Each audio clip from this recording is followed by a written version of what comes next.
Жақсы. Бірінші топ башқалар. Кім айтылысына? Бірінші топ. Ал екінші топ башқысы? Үшінші топ? Ақберен. Ал онда балалар сабағымызды бастаймыз. Балалар сабағымызды бастамас бұрын барлықтарымызға жеке куәлік беріледі. Жеке куәліктің астында бағалау парағы көрсетілген, дискіліктер көрсетілген. Сол дискіліктер арқылы сіздер не істейсіздер? Өздеріңіздің орындаған тапсырмаларыңызды, ұпайларыңызды белгілеп, мына жердегі жеке куәлікке жалпы ұпайларыңызды жасап отырасыздар. Жазып қойасыздар сабақтың соңында. Одан кейін сабағымызды бастамас бұрын сіздерге әрқайсыларыңызға жеке парақша беремін. Сабақ басталған кезде тыңдалып және жазылым дағдысын қалыптастыра отырып, сіздер осы жеке парақшаны істейсіздер, ол тұрасыздар. Жеке парақша. Жеке жұмыс балалар бұл. Ал енді балалар, біз бірінші өткен сабаққа тоқталайық. Өткен білімімізді шынықтырайық. Оны біз Word платформасы арқылы есімізге түсіреміз.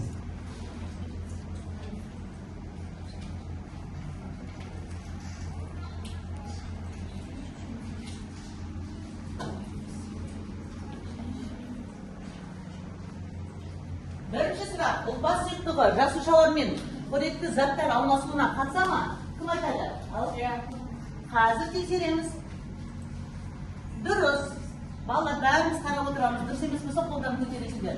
Екінші сұрақ, ересек адамның қан мөлшері орта есеппен қанша болады? Бір келді? Ересек адамдарда шамасымен 5-6 литр болады. Жарайсыздар, қазір тексереміз. Дұрыс. Келесі. Қан адам ағзасының ішкі ортасына жата ма? Нұрай. Қазір тексереміз. Дұрыс. Келесі тапсырма. Лимфа оттегіні тасымалдай ма? Үшінші топ, екінші топ. Ағырбек. Солай ма? Дұрыс емес. Қан плазмасы жалпы қан көлемінің шамамен қанша бөлігін құрайды? 55%.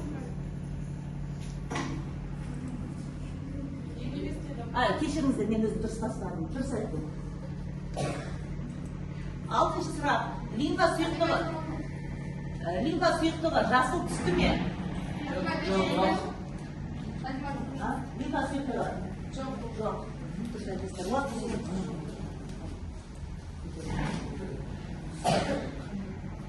Ал енді балалар, тағы да жасуша аралық сұйықтықтың мөлшері кім айтады?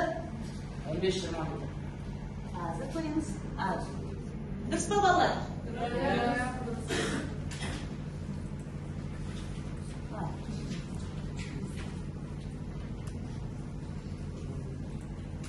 Келесі тәулігіне қанша лимфа түзіледі? Дұрыс айтасыз.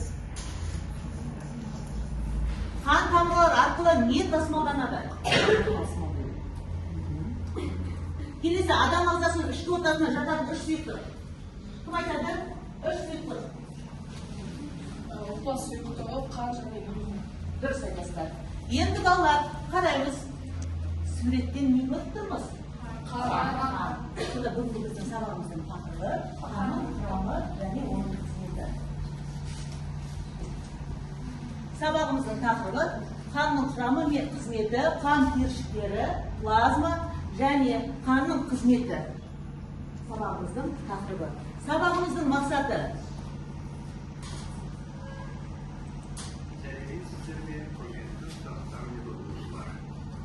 Бүгін біз адам ағзасының ең ғажайып әлеміне, қан жүйесіне саяхат жасаймыз. Бүгінгі сабағымыздың мақсаты. Біріншіден, қанның жасушалары мен олардың қызметтерін сипаттау. Екіншіден, гемофилия мен қан аздық ауруларының себептерін түсіндіру.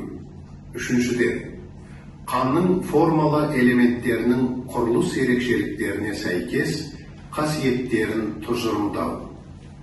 Ендеше ғылым мен өмір тоғысқан ерекше әлемге, қан құпиясына бірге үңілейік. Ашық сабағымызға қош келдіңіздер.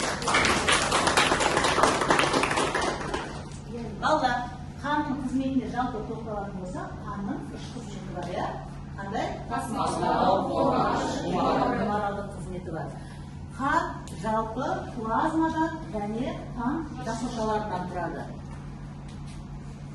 Қан бізде плазмадан, қан жасушалардан және плазмадан тұрады. Қан жасушалары эритроциттер, лейкоциттер және тромбоциттер болып бөлінсе, ал қан плазмасы бізде неден тұрады? Судан, наркоздан, глюкозадан және тұздардан тұрады. Қан бізде сүйек кемігінде түзіліп, бауырда және көк бауырда тіршілігін қояды. Енді сіздерге қан жасушалар туралы қысқаша ақпаратты бәріміз тақтадан жасанды интеллект көмегімен тыңдап біліп аламыз. Балалар, жаңа берген сіздерге жеке параша бердім ғой, жеке жұмысты. Соны сіздер толтырып отырасыздар.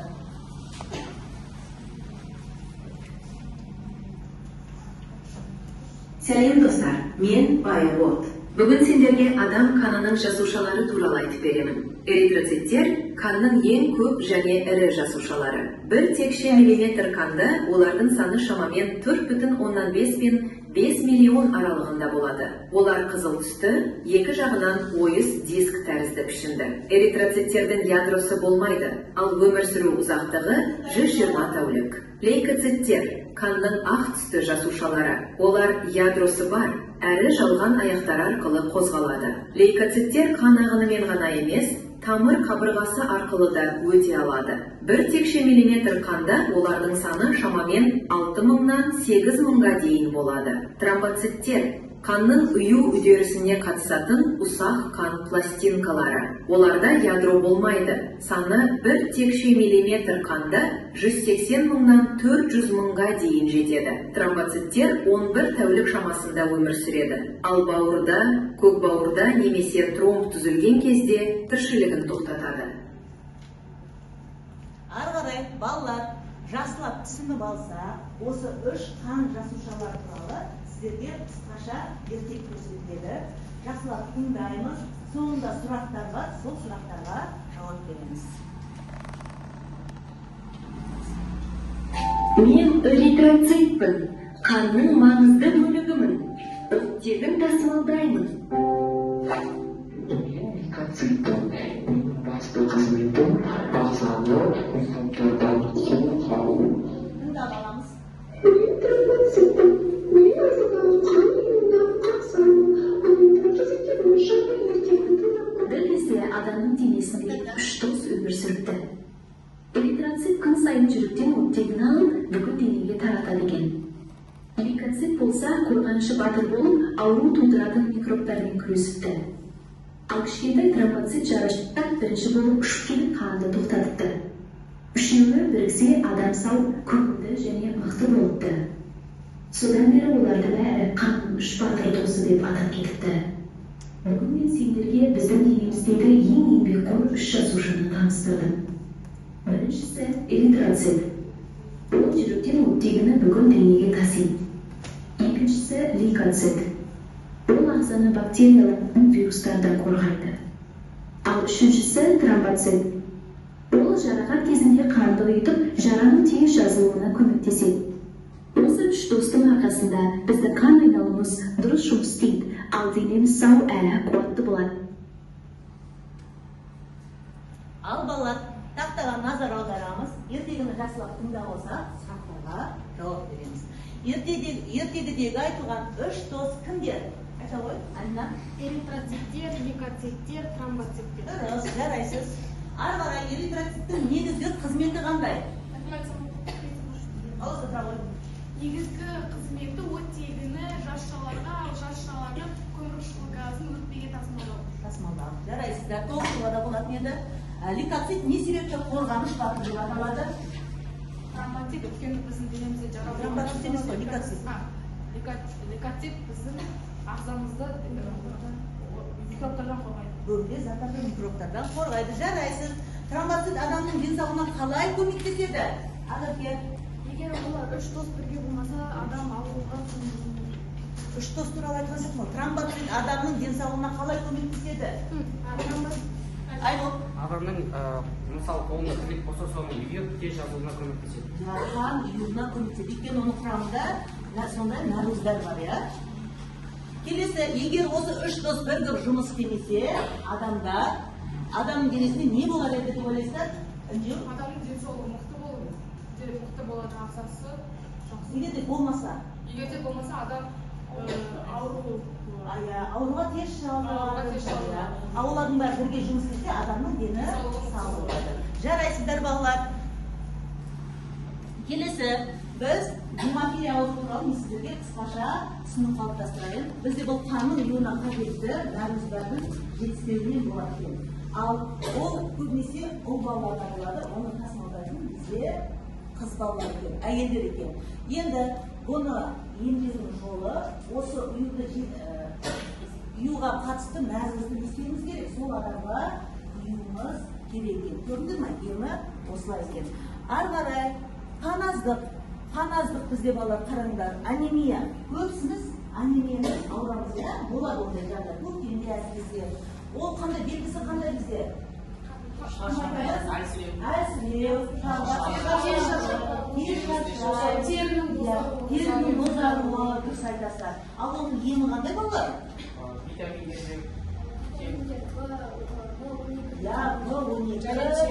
темірі бар тағамдарды пайдаланыңыз. Енді балалар, мен жаңа барлықтарына тыңдалым және жазу дағдысын қалыптастыру мақсатында сіздерге жеке жұмыс парағын бердім.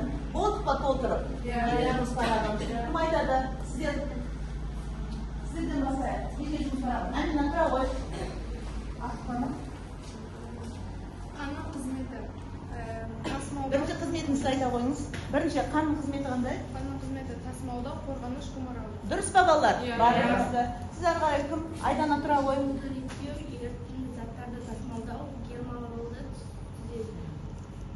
Қанның қызметін айтасыздар? Ал енді ары қарай қан жасушалардың түрі мен қызметін үндеу. Тромбоцит. Қанның ұю үдерісіне қатысады. Ядро шоқ, эритроцит. Ол оттек пен көмірқышқыл газын өкпеге тасымалдайды. Лейкоцит. Ол ағзаны зиянды бактериялардан қорғайды және ядросы бар. Ал енді гемофилия ауруы туралы кім айтады сіздер? Сіздердің топтан кім айтады? Ал гемофилия ауруы деген сирек кездесетін, қанды ұйытпайтын, тұқым бойынша келетін аурудың бірі. Ал оның емдеу жолы деп тұрған жерде. Әрдайым дәрігердің бақылауында болу керек, және не қиюымыз керек? Ал жарақаттардан тағы да препараттар ішу керек. қандай витамин толып тұрады? Мысалы, B12 витаминін жеу керек және Ол алма жеу керек. Жетіспейтін ұю факторларын енгізуіміз керек. Балалар, аты жөніңізді жазсын. Келесі, ал қолбада тұрған қайсы плазма, қайсы, қанша пайыз екенін кім айтады? Бірінші тұрған ол плазма, ал екінші Ашқысы. плазма 25%, ал қызыл түсті жасуша, қан жасушалар ол 45%. Жарайсыздар. Енді балалар, өзіміздің жазғанымызды тақтаға бір тексереміз. Бәріңіз осылай ма? Жарайсыздар. Өте тамаша. Келесі бізде балалар жұптық жұмыс. Жұптық жұмыс деген жұп бойынша жұмыс жасаймыз. Тақтада берілгені сіздер барлықтарыңыз өздеріңізді дәрігер ретінде сезінесіздер. Сіздердің алдыларыңызға бір науқас келіп тұр. Науқаста әлсіздік бар, терісінің бозаруы бар. Сіздер науқасқа дәрігер ретінде қан талдау анализін жасайсыздар. Қан талдау анализі алдарыңызда келіп тұр. Енді осы анализ бойынша, балалар қан талдау бойынша сіздер екі ауытқуды ажыратасыздар. Одан кейін қандай өз белгісі бойынша қандай ауру екенін анықтайсыздар. Ал уақыт берді, басталды. Орындаймыз. Алдына талдауды қарайсыздар. Қандай ауытқушылық бар?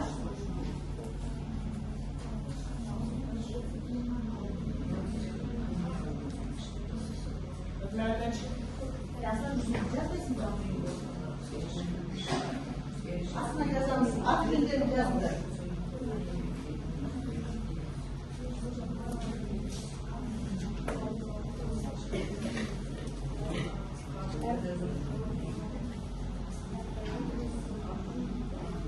Bir-birimizni толықтырамыз, айтылмаған жер болса.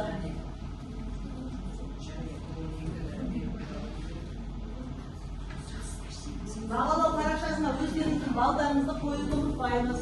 Топ басшылары қадағалап отырыңыздар.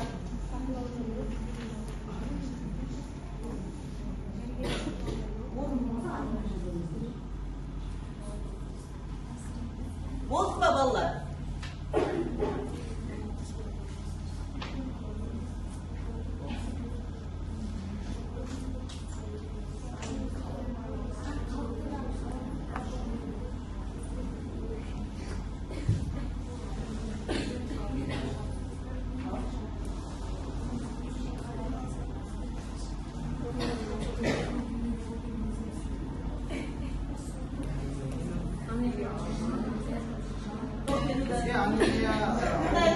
Bir-birden kızlarlar.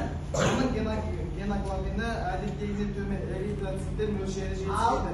Қалыпты көрсеткіштер қанша болу керек гемоглобин десе?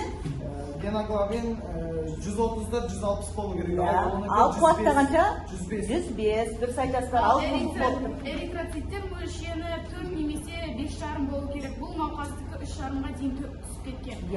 Екі ауытқушылықты байқап отырмыз. Және қан құю уақыты өте ұзақ. Әдеттегіде 5-10 минутта аю керек, ал бұл қуатта 10-12 минутта аю жатыр. Жарайсыздар, ары қарай басқа біреуді жалғастырсам болады ғой, басқа оқушылар. Дұрыс айтасыздар. Ары қарай жалғастырамыз. Бұл ауытқулар науқастың шағымдарымен қалай байланысты? Сіздер айтыңыздар, ол жерді жайында? Бұл қалыпты көрсеткішке сәйкес келмейді. Сол себептен ол әлсіз, шаршау, қан ұю уақыты тоқтамаған. Жарайсыздар, ары қарай қандай ем айтасыздар сіздер? Бұл кісіге айтатын еміміз дәрігердің көзқарасында болды, сосын бізге темір жетпейтін витаминді жеу керек, В12 және алма, бауыр секілді. Бауыр, ет, алма, В12 құрамында бар витаминдерді көбірек пайдалану керек екен. Дұрыс айтасыздар, басқалар сондай ма? Айтамын, қосымша алып қосарларыңыз бар ма? көрсеткішке қарағанда ода анемия мен гемофилия Енді қатты енді ондай немес қой, гемоглобині түсіп кеткен және қан ұю уақыты өте ұзақ. Сіз дәрігер ретінде не істейтін едіңіз? Қандай кеңес бересіз? Темір көштің Оған дәрігерге қаралып, және көп күтім алуын, және B12 дәрумені бар тағамдарды тұтынуды. Сіздерден алып қосарларыңыз бар ма? Жарайсыздар, өте тамаша балалар. Bir сәт өздеріңізді дәрігер ретінде сезініп тұрсыздар. Әр дәрігер өзінің алдына келген адамға жауапкершілікпен қарау керек. Аты жөніміз жазамыз жұқтар. Енді балалар, бізде топ құрдыңыз. Әр топтан топ басшысы бір яшықты таңдайды, сол бойынша жұмыс жасаймыз. Біз бірінші топпыз ба? Сіз қай яшық таңдайсыз? Мен бірінші яшықты. Бірінші яшық бойынша балалар, бізде шеберлер, бұл жерде тромбоциттер туралы жазасыздар. Ал, қазір түсіндіріп кетемін. Келесі, қай топ? Сіздер ма? Қайсыны таңдайсыздар? Үш таңдайсыздар ма? Сіздерде лейкоциттер, ал сіздер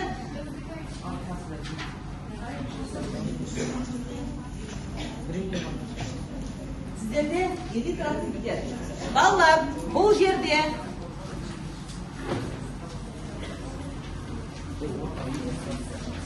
сіздерді қайсы еді?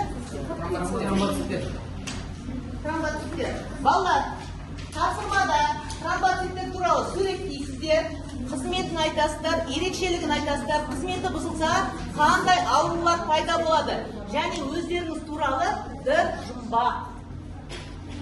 Мынаның ішінде қайсы не соншалықты? Сіздерді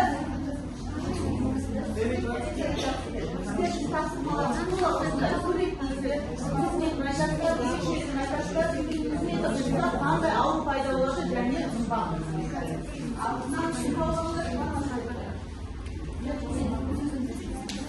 Sizler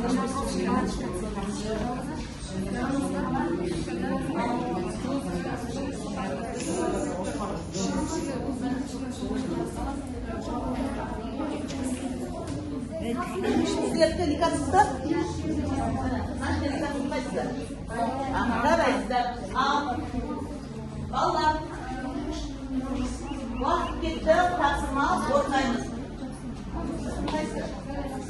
Olabilir.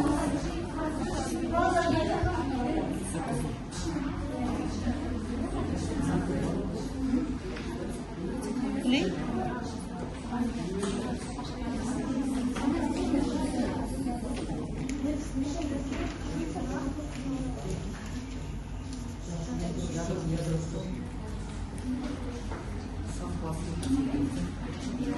Qo'lga жатқан to'pqa ballar, sıra qo'ysanızlar da bo'ladi. Tindaymiz ballar. Tindaymiz ballar. Bir-birimizni tindaymiz. Эротроциттер болмайды. Эротроциттердің түсіні елге диск тәріздес болады. Түсі қызыл түсі болады. Және ерекшелігі ядросы. Тыңдаңдар балlar. Қызыл қызметі оттекті өкпеден көмірқышқыл жасалады. Көмірқышқыл газын оттекке тасымалдайды. Және темір оттектің арқасында ол қызыл түске енеді. Оның ішіндегі ақуызды гемоглобин деп атаймыз. Балlar тыңдаймыз. Егер де эритроциттердің қызметі бұзылатын болса, анемия ауруына шалдығады. Жұмбақ, қызыл кілем жүрер қан жолында оттекті әкеліп малын толтырады. Бұл кім? Эритроциттер. Ал, сұрақ қоямыз ба? Бұл топқа сұрақтарыңыз бар ма? Алып қосарларыңыз бар ма? Неге? Жалпы қазір. Отырамыз.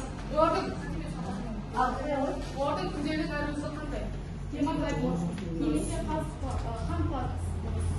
Жарайсыздар. Тыңдаймыз балалар бір-бірлерімізді. Толықтыратын жерлер болса толықтырамыз.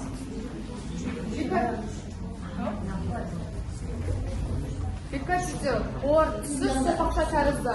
Олардың қызметі ағзаны микробтардан қорғайды. Жалған аяқтармен де қозғала алады. Олардың қызметі бұзылса, адам иммунитеті түседі. Анемия, гемофилия ауруына ұшыратады. Ал сендерге сұрақ, мен тіссізбін, бірақ қаруым бар. Микробтарды жеймін, бірақ жыртқыш емес. Қажесі болса бала кіммін? болады. Жұмбақты қайтан айтыңызшы. Мен тіссізбін, бірақ қаруым бар. Микробтарды жеймін, бірақ жыртқыш емеспін. Мен кіммін? Сұрақтарыңыз бар ма? Отырамыз. Келесі топ.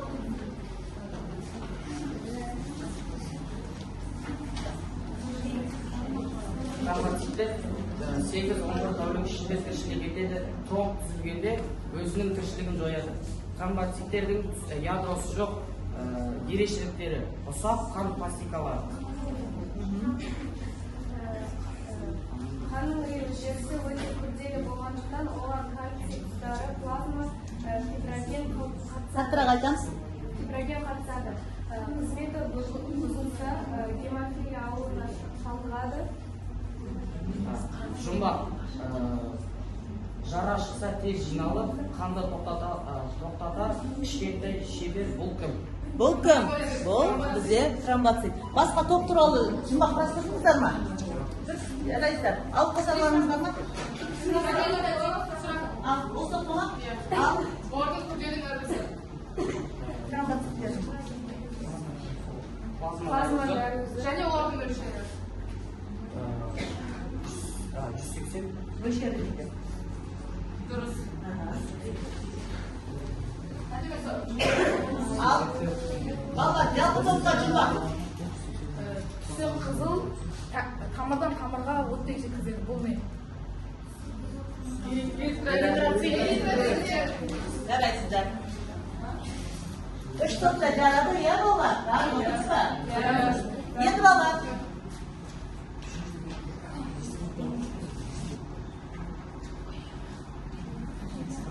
Балалар, сабағымызды бекіту мақсатында бізде сабағымыз қан жасушалары туралы айтып жатыр, иә? Суретте көріп тұрған тромбоцит, эритрацит және лейкоциттер. Енді осы 3 жасуша үйіне тезірек жету үшін біз өзіміздің қанымызды тез жылдамдатып қозғалтып, сұрақтарға жауап береміз. Сіздерге мына жерде тұрған әр жасушалардың артында сұрақтар бар. Сол сұрақтарды береміз. Сол сұрақты жауап беру арқылы бүгінгі сабағымызды біз бекітеміз. Ал, жауап береміз. Сұрағым, тұр. Жылдан балалар. Сұраққа жауап берсін. Ал? Қанның құрамы неден тұрады? Қанның құрамы неден тұрады дейді? Плазмадан және қан жасушаларынан. Дұрыс айтасыз. Келесі. Плазмадағы негізгі нәруыздар ата және олардың қызметі. Иә, плазмадағы негізгі нәруыздар. Білмей жатса білмейді сіздер. Жауап беруіңізде болады. Альбоинде фиброноген бар. Фиброноген, глобулин. Глобулиндер. Дұрыс па балалар? Дұрыс.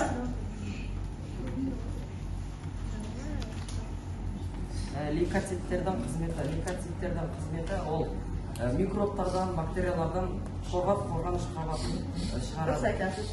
Ал жере. Қан плазмасының негізгі бөлігі не? Қан плазмасының негізгі бөлігі дейді. Қанша пайыз? 90%. Жарайсыздар. Жоқ түсінсіздер? Ал, бұдан батамыз. Эритроциттердің негізгі қызметі қандай? Эритроциттердің негізгі қызметі оттекті қан тамырлары арқылы тасымалдау. Ал. Эритроциттердің қандай ерекшеліктері бар? Олардың ядролары жоқ, және де олар ең ірі жасушалар болып саналады. Ал, сізге. Эритроциттер қанша уақытта өмір сүреді? 120 тәулік. Дұрыс айтасыздар. Дұрыс па балалар?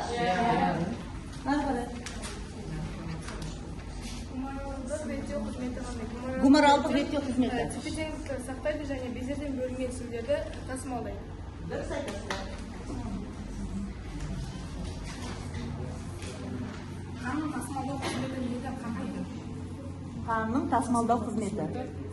Қанның тасымалдау Басқа тасымалдау оттекті тамырдан тамырға тасымалдайды. Өкпеге, қайға?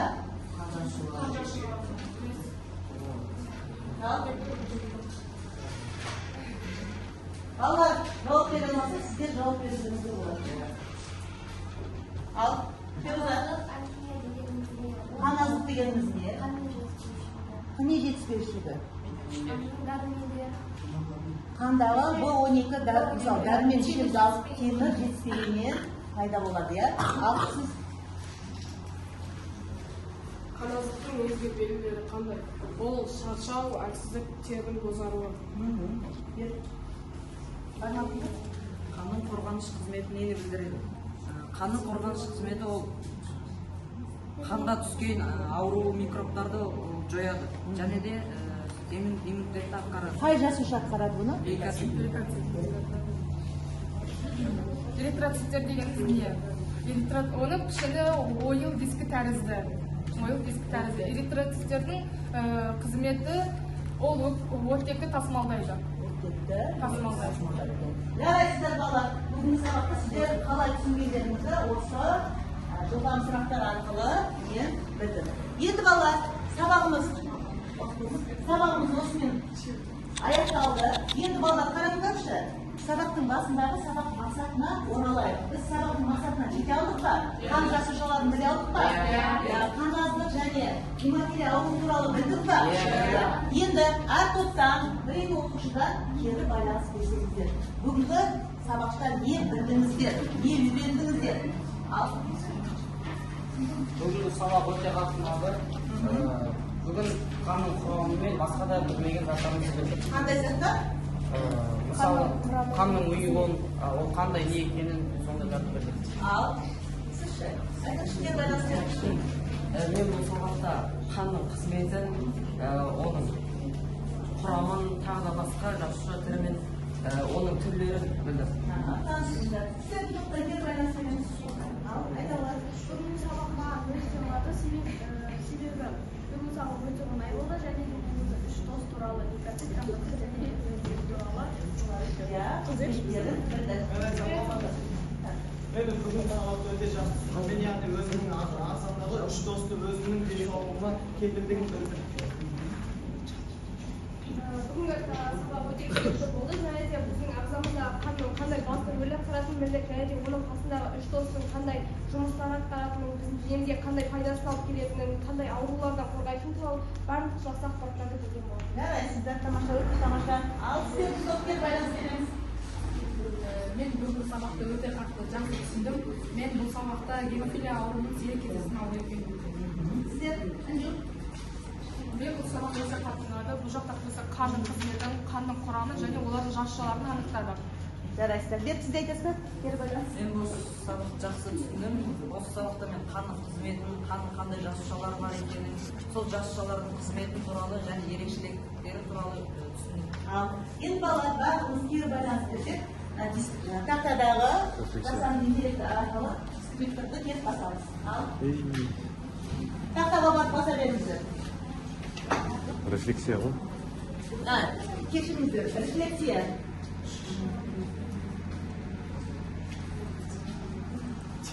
Ал бүгінгі сабағымыздың мақсатына келдік. Егер тапсырма қанда болатын, қандай ауруларға сол туралы шағын зерттеу жасап, дәптерімізге жазып келеміз. Сонымен сабақ аяқталды. Балалар, сабаққа қатысқандарыңызға өте тамаша қатыстыңыздар.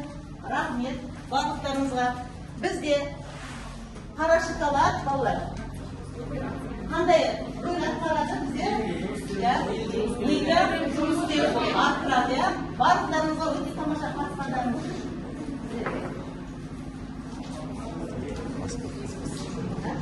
Сосай.